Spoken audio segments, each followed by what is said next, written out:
சரி, 6ஆம் நாளுக்கான மிஷனரி ஸ்டோரி, நற்செய்தியால் நிருபங்களாவோம்.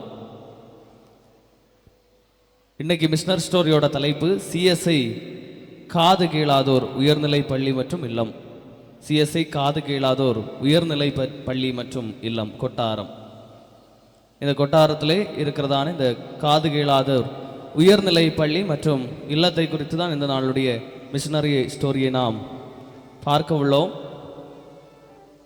ஐஆர்கேஸ் ஞானதாசன் பேராயராக நம்முடைய பேராயத்திலே பணியாற்றி கொண்டிருக்கிற போது பேராயத்தை நல்ல முயற்சிகளோடு முன்னேற்ற பாதையிலே கொண்டு செல்வதற்கு அவர் பல வழிமுறைகளை கையாண்டார்.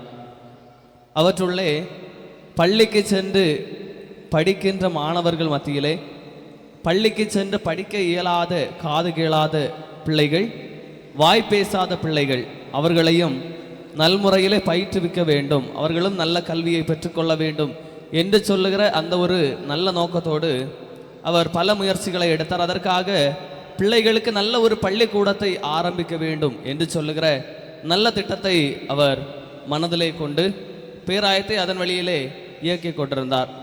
அதிலேயும் 1964ஆம் ஆண்டிலிருந்து இதற்கான அந்த திட்டங்களை தொடங்கி அவர்கள் அதற்குரிய காரியங்களை திட்டமிட்டு செயலாற்ற தொடங்கினார்கள்.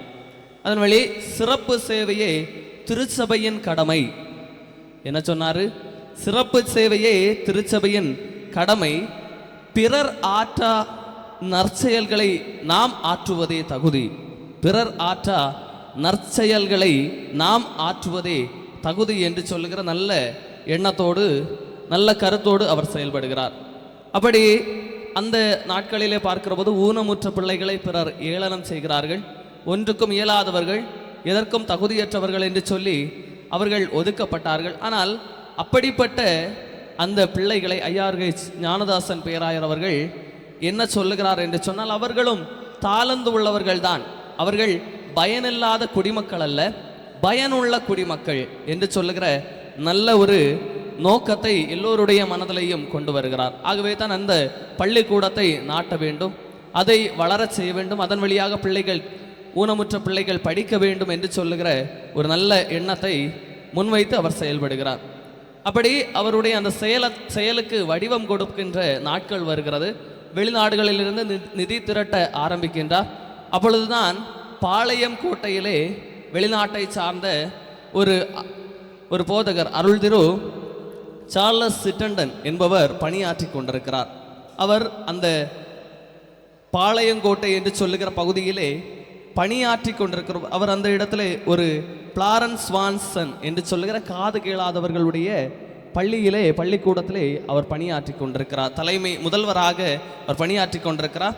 அவரை இந்த பேராயர் ஐஆர்கேஸ் ஞானதாசன் பேராயர் அவர்கள் அழைக்கின்றார்கள். இந்த இடத்திலே, அதாவது இவருடைய அந்த செயல் திட்டங்களை நிறைவேற்றுவதற்கு இவர்களோடு இங்கே ஒரு பள்ளியை நாட்ட வேண்டும் என்று சொல்கிற ஆவல் கொள்கிறார்கள். அதிலே முதல்வராக பணியாற்றுவதற்கு அந்த அருள் திரு சார்லஸ் சிட்டண்டன் என்பவரை பாளையங்கோட்டையிலிருந்து இங்கே அழைக்கின்றார். அந்த அழைப்பை ஏற்று இந்த அருள் திரு சார்லஸ் சிட்டண்டன் என்பவர் நம்முடைய கன்னியாகுமரி மாவட்டத்திற்கு வருகிறார். அவருடைய குடும்பமாக வருகிறார்கள். 1966ஆம் ஆண்டு ஜூன் மாதம் 29ஆம் தேதி இங்கே, அதாவது கொட்டாரம் திருச்சபை கொடுத்ததான 3 ஏக்கர் நிலத்திலே இந்த காது கேளாதவர்களுக்காக அந்த பள்ளிக்கூடத்தை நிறுவுகிறார்கள். இதில் இந்த அருள் திரு சார்லஸ் சிட்டண்டன் என்பவர் முதல்வராகவும் அவருடைய துணைவியார் தலைமை ஆசிரியராகவும் செயலாற்றி கொண்டிருக்கிறார்கள். இப்படி இவர்கள் பல நிலைகளிலே விடுதிக்காக பலரிடத்திலிருந்து உதவித்தொகைகளை வாங்குகிறார்கள். அதன்படி விடுதி கட்டுவதற்காக, மாணவர்களுடைய விடுதி இன்னுமாய் வகுப்பறைகள் கட்டுவதற்கு நன்கொடையாக 11,878 ரூபாய் காமன்வெல்த் சொசைட்டி பார்டப் என்று சொல்லுகிற அந்த நிறுவனமானது வழங்குகிறது. தொடர்ந்து அந்த பணத்தை வைத்துக்கொண்டு, அந்த உதவித்தொகையை வைத்துக்கொண்டு அந்த பள்ளிக்கூடமானது கொட்டாரம் அந்த ஆலய வளாகத்திலே கட்டப்பட்டது. அதிலே 10 மாணவர்கள் துவக்கத்திலே மாணவர்களாக இருந்தார்கள். அதே ஆண்டு அதிலே அதிக மாணவர்கள் சேர்க்கப்பட்டு 24 மாணவர்களாக அந்த பள்ளிக்கூடத்தினுடைய எண்ணிக்கையானது உயர்கிறது. இந்த பள்ளிக்கூடத்திலே கன்னியாகுமரி, கேரளா பகுதியான திருநெல்வேலி, இன்னுமாய் கேரளா பகுதியான திருவனந்தபுரம், இன்னுமாய் திருநெல்வேலி ஆகிய பகுதிகளில் உள்ள பிள்ளைகள், காது கேளாத பிள்ளைகள், இன்னுமாய் பேச முடியாத பிள்ளைகள் எல்லாம் இங்கே வந்து இணைந்து 24 மாணவர்களாக இணைந்து அந்த நிறுவனமானது, அதாவது அந்த காது கேளாதோர் உயர்நிலை பள்ளி கொட்டாரத்திலே அது நடைபெற்று கொண்டிருக்கிறது. அதன்படி இன்னும் அதிகமான அந்த உதவித்தொகைகள் தரப்படுகிறது. லண்டனிலே உள்ள காமன்வெல்த் எஜுகேஷன் வெல் என்று சொல்லுகிற அந்த நிறுவனமும், இன்னுமா பெயர் டஸ்ட் என்று சொல்லுகிற மேற்கு ஜெர்மனியிலே மிசோரி நிறுவனமும் இணைந்து பல நிலைகளிலே அந்த மக்களுக்கு, அந்த பிள்ளைகளுக்கு உதவி செய்கிறார்கள். அதன் வழியாக வருகிற அந்த பணத்தின் வழியாக பிள்ளைகளுடைய கல்விக்கு, இன்னுமாய் கல்வி சார்ந்த காரியங்களுக்கு அதிகமாக பெற்றுக்கொள்ளுகிறார்கள். 1969ஆம் ஆண்டு இந்த அருள் திரு சார்லஸ் சிட்டண்டன் என்பவர் தன்னுடைய பணிக்காலம் நிறைவு பெறுகிறார். தன்னுடைய தாயகத்துக்கு திரும்புகிறார். அவர் தொடர்ந்து என்ன செய்கிறார் என்று சொன்னால், அந்த பேராயர் ஜி கிறிஸ்துதாஸ் அவருடைய பணிக்காலத்திலே இந்த இந்தியாவுக்கு திரும்பவும் வருகிறார். நம்முடைய கன்னியாகுமரி மாவட்டத்திற்கு திரும்பவும் வருகிறார். 19/2/1989ஆம் ஆண்டு அப்பொழுது அவர் திரும்பவும் பார்வையிடுவதற்காக இங்கே வருகிற போது, முதலிலே IRH ஞானதாசன் பேராயர் அவர்கள் பேராயராக இருக்கிறார்கள். இப்பொழுது வருகிற போது ஜி கிறிஸ்துதாஸ் பேராயர் அவர்கள் இங்கே பேராயராக இருக்கிறார். இந்த பேராயர், அதாவது பேராயர் ஜி கிறிஸ்துதாஸ் அவருடைய எண்ணத்திலேயும் இப்படிப்பட்ட பிள்ளைகளுக்கு சிறு வயது முதலே அவர்கள் கல்வி கற்றுக்கொள்ள வேண்டும், ஆரம்ப நிலையிலிருந்தே அவர்கள் ப்ரீ ஸ்கூல் ஒன்றை கட்ட வேண்டும் அவர்களுக்காக என்று சொல்லி ஆவல் கொண்டு அதற்கான காரியங்களை அங்கே நடைமுறைப்படுத்த விரும்புகின்றார். அதன்படி 1992ஆம் ஆண்டு இவர் கட்டுகிற இந்த ப்ரீ ஸ்கூலுக்கு அரசு அங்கீகாரம் வழங்குகிறது. 1996ஆம் ஆண்டு காது கேளாதோருக்கான மேம்பாட்டு மையம் ஒன்றும் இந்த கொட்டாரம் என்று சொல்லுகிற அந்த பகுதியிலே அங்கே அது நாட்டப்படுகிறது. அது வளர்ச்சியின் பாதையிலே அதிகமாக வளர்ந்து வருகிறதை அந்த வரலாறினுடைய நிலைப்பாடுகளில் நாம் கண்டுகொள்ள முடிகிறது. இங்கே பயிலுகின்ற எல்லா மாணவர்களுக்கும் சிறப்பு பயிற்சிகள் தரப்படுகிறது. பெண்களுக்கு அதிகமாக பொம்மை செய்கின்ற, நார்மூலம் பொம்மை செய்கின்ற நிலைப்பாடுகள், சிப்பி பவளம் முதலான காரியங்கள் வழியாக கைவினை பொருட்கள் செய்கின்ற அந்த நிலைப்பாடுகள், இன்னுமாய் இப்படிப்பட்ட பலவிதமான பயிற்சிகள் பெண்களுக்கு தரப்படுகிறது. அதே போலதான் ஆண்களுக்கும் ஹைதராபாத்தில் இருக்கிற பயிற்சி மையத்திலே நல்ல பயிற்சிகள் தரப்படுகிறது. இதிலே பயின்ற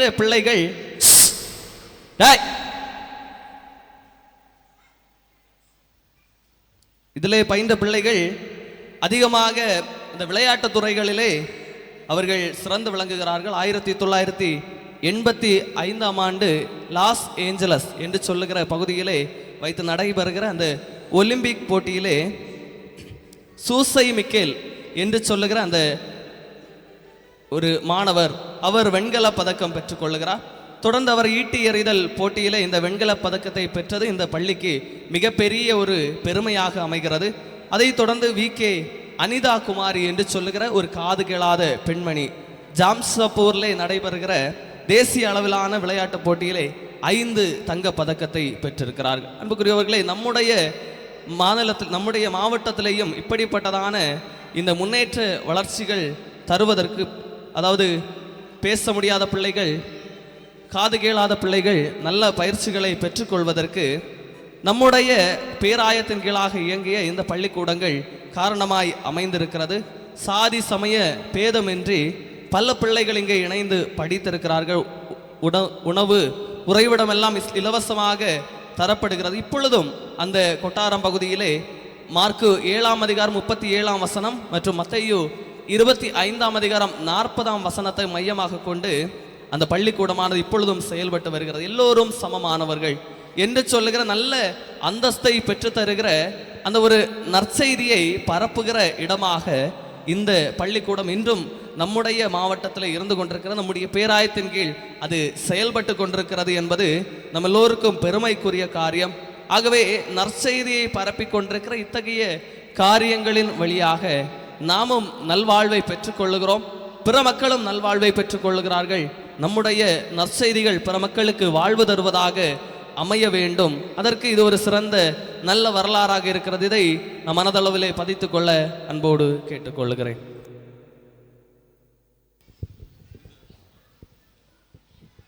சரி, நீங்க இன்னைக்கு ஒரு ஓவியம் எல்லாம் வரைஞ்சு கொண்டு வந்தீங்க, அப்படித்தானா? அதில் நாங்கள் சொன்னது போல சொன்ன நிபந்தனைகளின்படி வரைந்தவர்களுக்கு இங்கே ஒரு சில அந்த பரிசு, அந்த ஒரு சில முட்டைகளை நாங்கள் தெரிவு செய்து அந்த வரைபடங்களுக்கு பரிசுகளை கொடுக்க இருக்கிறோம். நாங்கள் உங்கள்கிட்ட சொன்னது போல அந்த முட்டை தோடிலே ஓவியம் வரைகிறவர்களுக்கு பரிசு கொடுப்பதாக நாங்கள் சொல்லியிருந்தோம். அந்த நிலையிலே ஒரு 6 பேரை தெரிவு செய்திருக்கிறோம். ஆல்ஃபியா ராஜ் பிரைமரி போதகரிடமிருந்து பரிசை பெற்றுக்கொள்ள உங்களை கேட்கிறோம்.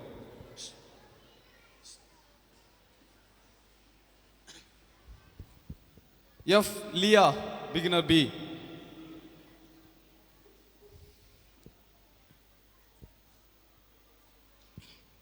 ஏ Albin Leah junior D,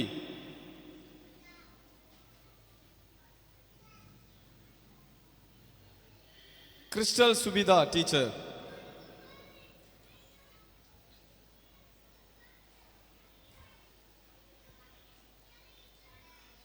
Johann Jill senior இ,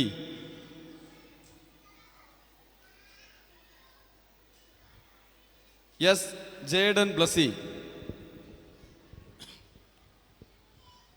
அந்த தெரிவு செய்த ஓவியங்கள் எல்லாம் இங்கே இருக்கிறது. அதிலே ஒரு மாடல் காட்டுறேன். சாதாரணமான முட்டை தோடு, முட்டையை குடித்துவிட்டு அதிலே ஓவியம் வரைய வேண்டும். அழகாக இருக்கிறவைகளுக்கு நாங்கள் பரிசு கொடுப்போம் என்று சொல்லியிருந்தோம். இதே போல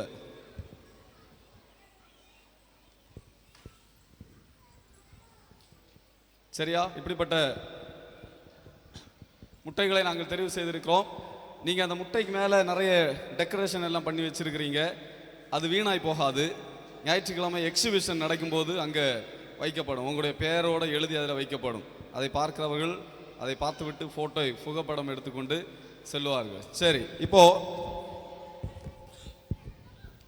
இங்கே ஒரு பரிசு தொங்கிக்கிட்டு இருக்கு இல்லையா? இதற்கான கேள்வி. அந்த பதில் தெரிஞ்சவங்க ஓடி வந்து பதிலை சொல்லிக்கிட்டு உங்கள் பேரை அந்த பரிசுனுடைய நெற்றியில் எழுதிக்கிட்டு போகலாம்.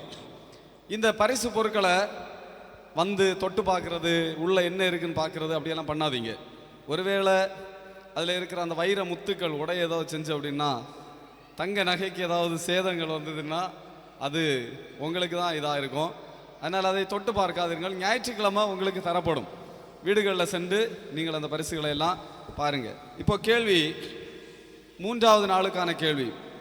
பிஷப் ஞானதாசன் அறிவு இல்லம் முதலாக எந்த பேராயர் காலத்தில் எந்த ஆண்டு தொடங்கப்பட்டது? அறிவு இல்லம், பிஷப் ஞானதாசன் அறிவு இல்லம் முதலாக எந்த பேராயருடைய காலத்தில் எந்த ஆண்டு தொடங்கப்பட்டது?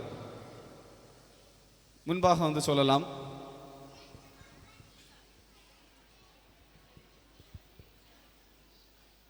முதல்ல வருகிற ஒருவர். ஜி கிறிஸ்தாசனா? பாவம், அவர் கேட்டார்னா எந்த ஆண்டு? எந்த ஆண்டுன்னு தெரியாதா?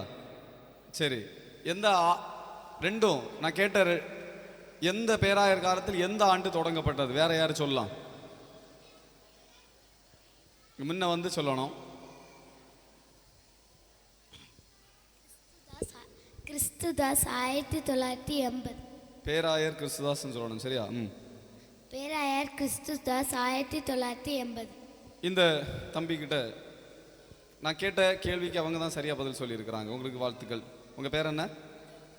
ஜோனத்தான். அந்த தங்கச்சியோட பேரை தான் இந்த தம்பியோட பேருன்னு கேட்போம். ஈடன் ஸ்டெனாட். எங்கேருந்து வரீங்க? கல்லுக்கூட்டத்திலிருந்து தான் வரீங்களா? சரி. ஸோ அடுத்த கேள்வி போகலாம்.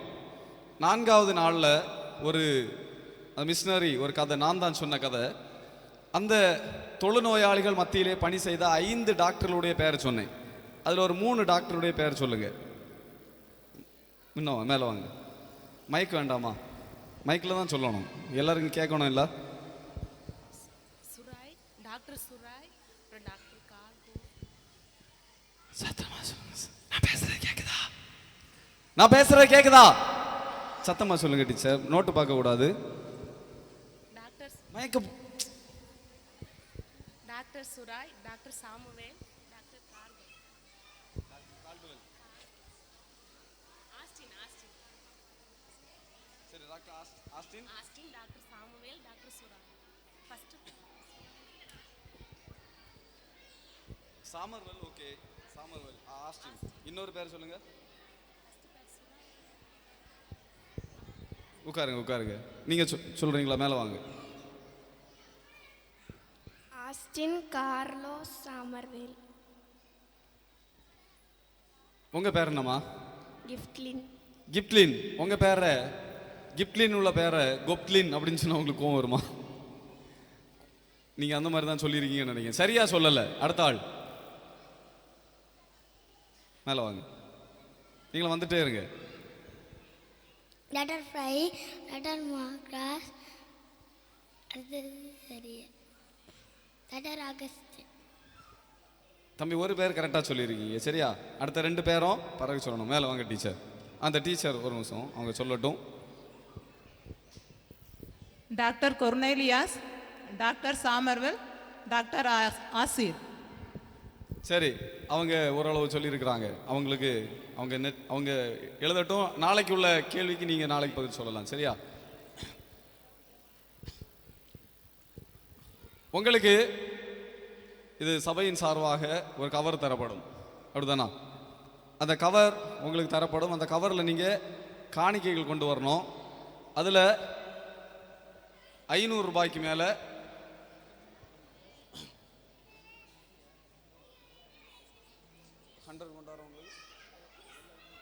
சரி, உங்களுக்கு ஒரு கவர் தரப்படும். 500 ரூபாய்க்கு மேலே கொண்டு வரதில் ஃபர்ஸ்ட் செகண்ட் டிபார்ட்மெண்ட் வைஸ், அப்படிதானா? ஃபர்ஸ்ட் செகண்ட் பரிசு தருவாங்க. 100 ரூபாய்க்கு மேலே வைக்கிற எல்லாருக்கும் பரிசு உண்டு. புரிஞ்சுதா? ஒரு கவர் உங்களுக்கு தரப்படும், எல்லாருக்கும் தரப்படும். அதில் 500 ரூபாய்க்கு மேலே நீங்கள் வச்சிங்கன்னா ஃபர்ஸ்ட் செகண்ட் எடுத்து அதுக்கு ஒரு சிறப்பான பரிசு தருவாங்க. 100 ரூபாய்க்கு மேலே யார் யாரெல்லாம் வைக்கிறீங்களோ அவர்களுக்கு எல்லாருக்கும் பரிசு உண்டு. இது சபை சார்ந்தது. பேராயத்திலிருந்து ஒரு கவர் தருவாங்க. அதை நாங்கள் உங்களுக்கு என்னைக்கு தருவோம்னா சனிக்கிழமை தருவோம். நாளைக்கு இல்லைன்னா சனிக்கிழமை தருவோம். அதை ஞாயிற்றுக்கிழமை நீங்கள் என்ன செய்யணும்? கொண்டு ஆலயத்தில் படைக்கணும். இந்த கவரை நீங்கள் நாளைக்கு வரும்போதே, நாளைக்கு ஃபர்ஸ்ட் அசம்பிளிலே நீங்கள் சப்மிட் பண்ணிடணும். சரியா? சரி, நீங்கள் நாளைக்கு இதை சப்மிட் பண்ணணும். அப்படி ஒருவேளை மறந்துட்டீங்கன்னா சாட்டர்டே மார்னிங் அதுக்குள்ளாடி நீங்கள் அதை க்ளோஸ் அப் பண்ணணும். அதுக்கப்புறம் கொண்டு வந்தால் அது பரிசு இதில் அவங்க சேர்க்க மாட்டாங்க. ஆனால் பணத்தை காசு நீங்கள் கொடுக்கலாம். புரிஞ்சுதா? சொல்கிறதெல்லாம் புரிஞ்சுது, அப்படி தானா? சரி,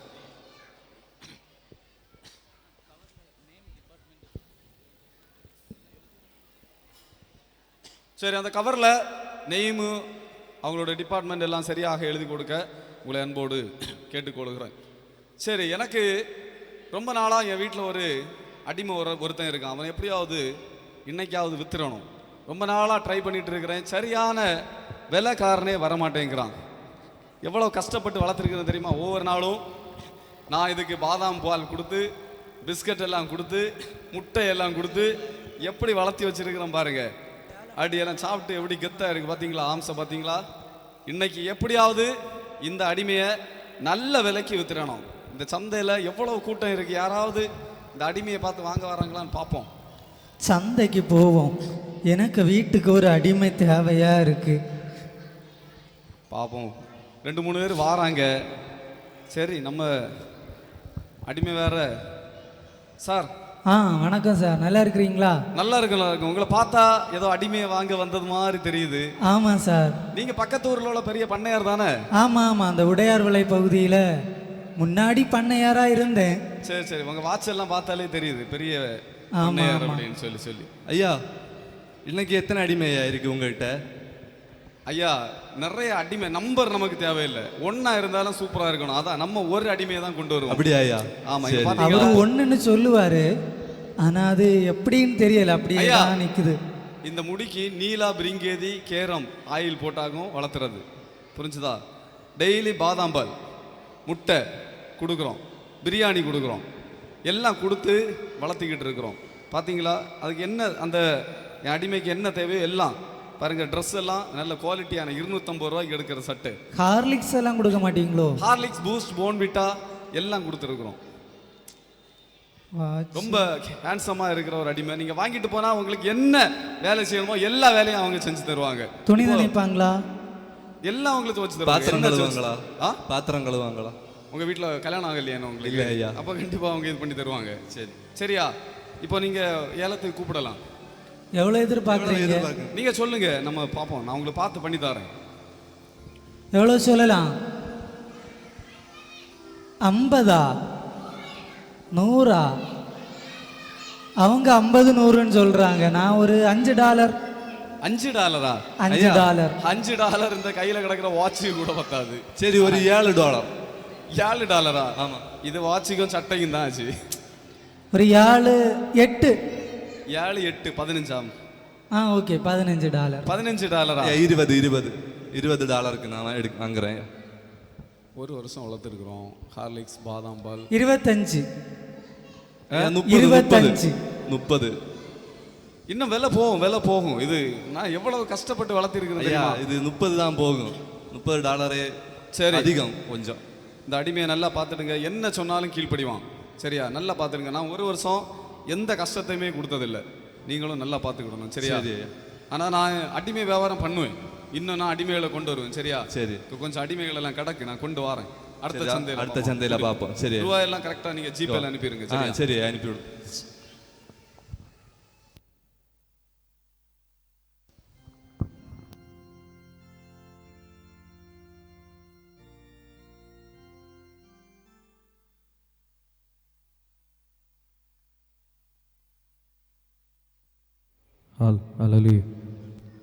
அன்பர்களே, மனிதனை அடிமையாக விற்பதும் வாங்குவதும் அது கடவுளுக்கு விருப்பமான காரியம் அல்ல. ஆண்டவர் எல்லோரையும் சமமாக படைத்தார். அடிமை என்று ஒருவனையும் ஆண்டவர் படைக்கவில்லை. ஆனால் ஆண்டவர் இப்படி மனிதனை சரிசமமாக படைத்திருந்தும் மனிதனை அடிமையாக மாற்றினான். திருமறையிலேயும் பார்க்கிற போது ஆமோஸ் தீர்க்கதரிசி அவர் தன்னுடைய சூழலிலே ஒரு ஜோடி செருப்பிற்கு ஒரு அடிமை விற்கப்பட்ட நிலையை சுட்டிக்காட்டுகிறதை பார்க்கிறோம். ஆகவே தான் அவர்களுக்கு ஆதரவாக நின்று அவர்களுக்கு குரல் கொடுக்கும் நிலையிலே நியாயம் தண்ணீரை போலவும் நீதி வற்றாத நதியை போலவும் பாய்ந்து வர கடவுள் என்று சொல்லி அருமையாக குரல் கொடுக்கின்றார். இதனால ஏழை மக்களும் அடிமை மக்களும் பாதிப்பிலிருந்து மாற்றப்பட்டார்கள் என்பதை திருமறை வழி நாம் பார்க்கின்றோம். அன்புக்குரியவர்களே, பவுலடியாரும் சொல்லுகிறார், அடிமை என்றும் இல்லை, சுயாதீனன் என்றும் இல்லை, கிறிஸ்துவே எல்லாரிலும் எல்லாமுமாய் இருக்கிறார் என்று சொல்லி அருமையாய் நமக்கு கற்றுத் தருகிறார். ஆனால் நாம் இதை வெறுத்து அடிமையின் நிலைகளை நம்முள்ளே வளர்த்து அடிமைகளை விற்கவும் வாங்கவும் நாம் துணிகிறோம். தயவு செய்து நம்மை திருப்பிக் கொள்வோம். ஆண்டவரிடத்திலே நம் குறைகளை சொல்லி அதிலிருந்து நாம் விடுதலையாவோம். ஆமீன். பாஸ்டர் வணக்கம். வணக்கம். என்ன இந்த சந்த பக்கமா வந்திருக்கிறீங்க? ஆமா, என்னுடைய படி இங்க தானே. ஓ, சபை மக்களுக்கு நான் என்னுடைய வார்த்தைகளை சொல்றேன். ஆண்டவருடைய வார்த்தைகள் நல்லா இருந்து பாஸ்டர். சூப்பர் பிரசங்கம். ஆனா இது பண்ண வேண்டிய இடம் இது இல்லை பாஸ்டர். ஏங்க இந்த மாதிரிப்பட்ட பிரசங்கம் எல்லாம் இங்க பண்ணக்கூடாது. இது அடிமைகளை விற்கிற ஒரு இடம். இந்த இடத்துல நின்றுட்டு அடிமைகளை விற்கக்கூடாது, ஒரு ஜோடு பாதரட்சைக்கு வாங்கக்கூடாது, அதெல்லாம் உங்க வேலையில பாஸ்டர். நீங்க சர்ச்சில் இருந்து அங்க இருந்து ஆசீர்வாதமா 2 வார்த்தையை சொல்லுங்க. இங்க இருந்துட்டு அடிமையை வாங்கக்கூடாது, விற்கக்கூடாது, உங்க வேலை இல்லை பாஸ்டர். உங்களுக்கு சம்பளம் கிடைக்குதா, வாங்கிட்டு நீங்க அமைதியா இருங்க. இந்த தப்பெல்லாம் கண்டித்து எதுக்கு உணர்த்துறீங்க நீங்க? சகோதரா, பவுல் சொன்ன வார்த்தைகளை தான் உனக்கு நான் மீண்டும் சொல்றேன். அடிமை என்றும் சுயாதீனன் என்றும் இல்லை, ஆண்டவர் எல்லாரையும் சமமாக படைத்திருக்கிறார். பாஸ்டர், உங்களுக்கு பிரசங்கம் பண்றது வேலை, என்னுடைய வேலை அடிமைகளை வாங்கி விற்கிறது வேலை. அதுல எனக்கு கொஞ்சம் பணம் கிடைக்குது. அடிமையும் அவன் ஒரு வீட்டில் போய் அவன் நல்லா தான் இருக்கிறான். உங்களுக்கு இதை பத்தி என்ன கவலை பாஸ்டர்? நீங்க உங்களை மனதளவில் நீங்க உணர்ந்து திருங்குறதை ஆண்டவர் விரும்புகிறாரு. இதை எப்படி பாஸ்டர் நான் திருந்த முடியும்? அது என்னுடைய பிஸ்னஸ். நீங்கள் தயவு செய்து இங்கே வந்து பிரசங்கம் பண்ணாதீங்க. எனக்கு கேட்டாலே என் கண்ணு முன்ன நீங்கள் பார்க்க வராதீங்க. தயவு செய்து நான் போகிறேன். ஐயோ நான் யார்கிட்ட போய் சொல்லுவேன், யார்கிட்ட போய் சொல்லுவேன்? ஐயோ ஐயோ நான் யார்கிட்ட போய் சொல்லுவேன்? இந்த பிள்ளைகிட்ட சொல்லுவேனா, இல்லை இந்த கேமரா வச்சிருக்காருல இவர்கிட்ட சொல்லுவேனா? யார்கிட்ட நான் போய் சொல்லுவேன், யார்கிட்ட போய் சொல்லுவேன்? ஐயோ ஐயோ ஐயோ நம்ம ஃபாஸ்டருக்கு என்னாச்சு? டேய் ராமசாமி சொல்லு, நீ ஒன்றும் தெரியலையா? உனக்கு காரியம் ஒன்றும் தெரியலையா? ஒன்றும் தெரியல. அங்க எல்லாம் பரபரப்பா சொல்லிட்டு இருக்கணும் நம்ம பாஸ்டரை பற்றி. டேய் நம்ம பாஸ்டர் வந்து அந்த சந்தையில ஒன்று இருக்குல்ல, அந்த மண்டே மார்க்கெட் சந்தையில, ஆமா அந்த சந்தையில அவரு பிரசங்கம் பண்ணிட்டு இருந்தாரு. என்ன பிரசங்கம்னா, அந்த அடிமை வியாபாரம் பற்றி பிரசங்கம் பண்ணிட்டு இருந்தாரு. அந்த டைம்ல என்னாச்சுன்னா, அங்க சோளம் எல்லாம் அறுவடை செய்து அதுல அந்த மிஷின்ல போட்டுட்டு இருந்தாங்க.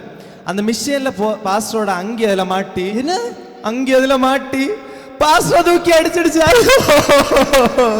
என்ன கோயில் பண்ண சொல்லுது? நான் யார்கிட்ட சொல்லுவேன்? பா நமக்கு இப்பளே ஹாஸ்பிடல்ல போய் பாப்போம். சீக்கிரம் வா, சீக்கிரம் வா.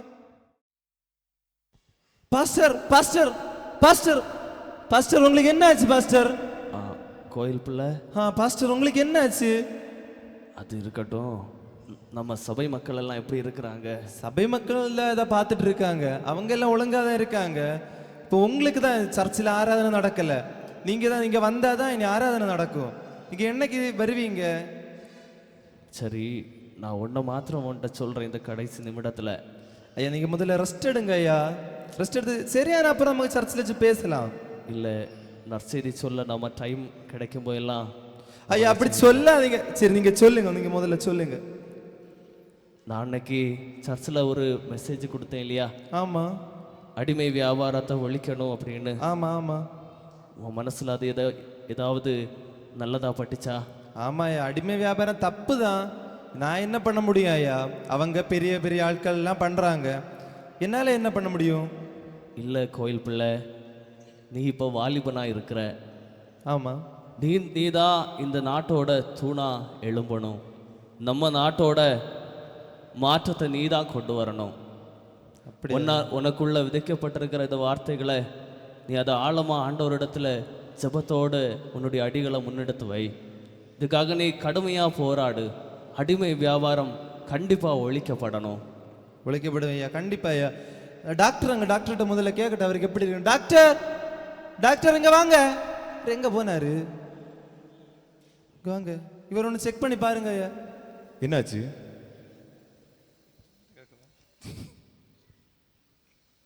கை கொடுங்க.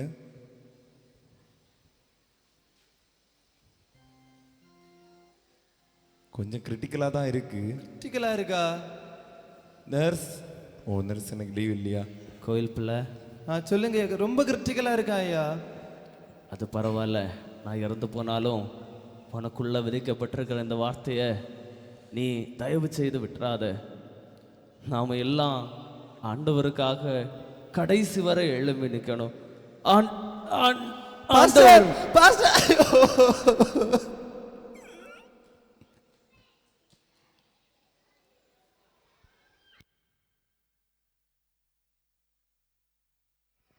அன்று அந்த திருச்சபையில் பேசிய போதகரின் நற்செய்திதான் அடிமைகள் வியாபாரத்துக்கு எதிராக அனைவரும் எழுந்து நிற்க தூண்டியது.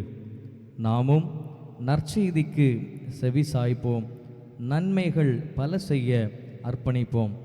யாவரும் எழுந்து நின்று பின்வரும் பாடலின் ஒரு சரணத்தை மட்டும் இணைந்து பாடுவோம்.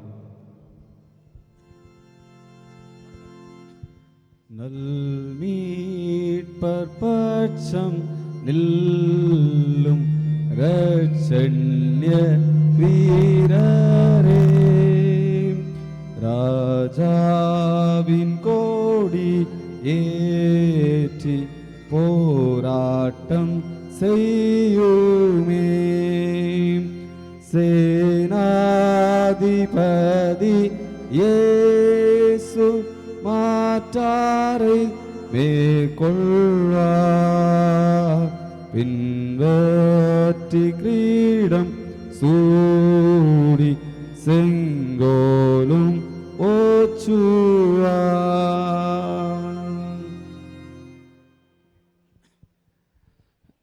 சரி உட்காருங்க. நல்லா கீழ்ப்படிஞ்சிங்க. எழும்ப சொன்ன உடனே எழும்புனீங்க, உட்கார சொன்ன உடனே உட்காரிங்க. எல்லாரும் நற்செய்தி அறிவிக்கணும். இது உண்மையிலே நடந்த ஒரு சம்பவம், ஒரு போதகருடைய வாழ்விலே நடந்த ஒரு சம்பவம். ஆங்கிலத்தில் ஸ்டாண்ட் அப் ஃபார் ஜீசஸ் அப்படிங்கிற ஒரு பாடல் இருக்கும். அந்த பாடலோட தமிழாக்கம் தான் நம்ம இப்போ பாடணும். அவர் கடைசியாக சொன்ன வார்த்தை தான் ஸ்டாண்ட் அப் ஃபார் ஜீசஸ். ஆண்டவருக்காக எழுந்து நிற்போம் அப்படின்னு சொல்லி சொன்னாங்க. அன்பானவர்களே, ஆண்டவருக்காக எதையாகிலும் செய்யணும், அப்படிதானா? ஆண்டவருக்காக எதையாகிலும் செய்யணும். நம்ம பாடல் பாடும்போது பாடுவோம் இல்லையா, கரையேறி உமதண்டை நிற்கின்ற பொழுது வெறுங்கையனாக நான் வந்து நிற்பேனோ அப்படின்னு சொல்லி ஒரு பாடல் உண்டு இல்லையா. நம்ம ஆண்டவருக்கு நேராக அநேகரை நடத்துகின்ற பாத்திரவான்களாக நாம் எல்லாரும் மாறணும். இப்போ நம்ம ஜெபம் பண்ணலாமா? எல்லா அறிவிப்புகளும் உங்களுக்கு சொல்லப்பட்டாச்சு. காலையில் நீங்கள் 8:30 மணிக்கு சரியாக வரணும். அதுக்கப்புறம் இன்ஸ்பெக்ஷன் ஆரம்பமாகும். மத்தியானத்துக்கு மேலே ஏலம், அதனை தொடர்ந்து சந்தியா. எல்லாத்துக்கும் நீங்கள் ஆயத்தமாக வர உங்களை நான் நண்போடு கேட்டுக்கொள்கிறேன். அன்பின் விருந்து மதியானம் நடைபெறும். நீங்கள் வரும்போது ஃப்ரூட்ஸ் கூட கொண்டு வாங்க. அதை நம்ம ஃப்ரூட் சலாட் பண்ணி சாப்பிடலாம். அந்த ஸ்நாக்ஸ் சலாடை மாதிரி ஃப்ரூட் சலாட் இருக்காது. ஃப்ரூட் சலாட் நல்லா இருக்கும். ஜெபம் பண்ணலாமா? ஜெபம் பண்ணுவோம். எல்லாரும் முழங்கால் போடுங்க. ஜெபம். சிறு பிள்ளைகளின் இடத்தில் வருகிறதற்கு இடங்கொடுங்கள், அவர்களை தடை செய்யாதிருங்கள். கடவுளுடைய அரசு அப்படிப்பட்டவர்களுடையது என்று சொல்லி அவர்களை அணைத்து கொண்டு அவர்கள் மேல் கரங்களை வைத்து ஆசீர்வதித்த எம்பெருமான் கிறிஸ்துவே, உம்முடைய திருவடிகளிலே இந்த வாரம் முழுவதும் நாங்கள் விடுமுறை விவிலிய பள்ளியின் வழியாக ஆண்டவருடைய நாமத்தை பற்றி கற்றுக்கொள்ளும்படியாய் தேவரீர் எங்களுக்கு இரக்கம் பாராட்டியிருக்கிறீர். இந்த நாளிலும் அருமையான பிள்ளைகள் காலை முதல் இந்நேரம் மட்டும் ஆண்டுடைய சமூகத்திலே கற்றுக்கொண்ட கதைகள், பாடல்கள், குறுநாடகங்கள், மிஷனரி கதைகள் ஒவ்வொன்றும் ஆண்டவரே உம்மிலே அவர்கள் ஒரு சாட்சியாக நிற்க அவர்களுக்கு ஆண்டவர் அருள் புரிய வேண்டும்படியாக ஜெபிக்கின்றோம். உம்முடைய சமாதானத்தை பிள்ளைகளுக்கு கொடுத்து நீர் இல்லங்களுக்கு அனுப்புகிறதற்காய் உமக்கு ஸ்தோத்திரம். நல்ல ஒரு தெளிவோடும் இன்றைக்கு கற்றுக்கொண்டவைகள் நாளை நடைபெற இருக்கிற காரியங்களிலே பிள்ளைகள் முதன்மையாய் வெற்றி பெறும்படியாய் தன்னை ஆயத்தப்படுத்திக் கொள்ளவும் கர்த்தர் கிருபை தாரும். எங்கள் அனைவரோடும் உம்முடைய கிருபையும் சமாதானம் நிறைவாய் தங்கட்டும். இயேசு கிறிஸ்துவின் வழியாக இவைகளை வேண்டிக் கொள்கிறோம். பரிசுத்தம் நிறைந்த அன்பின் பரலோக தந்தையே, ஆமேன். என் ஆத்துமாவே கர்த்தரை ஸ்தோத்தரி, என் முழு உள்ளமே அவருடைய பரிசுத்த நாமத்தை ஸ்தோத்தரி. என் ஆத்துமாவே கர்த்தரை ஸ்தோத்தரி, அவர் செய்த சகல உபகாரங்களையும் மறவாதே. ஆமென்.